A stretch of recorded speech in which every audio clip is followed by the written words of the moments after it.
Knowing how to properly prepare authentic Cherokee foods is more than keeping the culture and traditions alive. Sometimes it's about keeping you safe. The poke salad, it's poisonous. It can send you to the hospital if you don't rinse it. Cherokee National Treasure Betty Jo Smith demonstrates the proper way to harvest and cook poke greens. Poke likes to grow on the side of the creeks also, and it just grows anywhere. And some places you have brush pile, like there's a brush pile down there, will be just full of poke. Katie be watching for snakes. Got us a mess. That's good. There's plenty. It smells good. We gather it and put it in the water and boil it.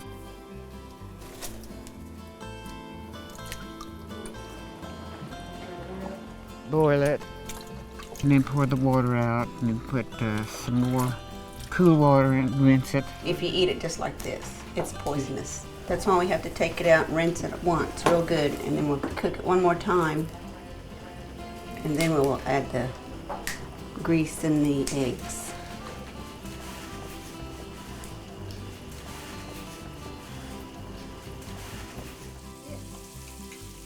That's all you do.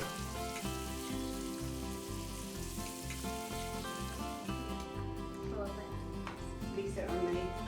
Yeah. Coffee. So imagine doing this every day.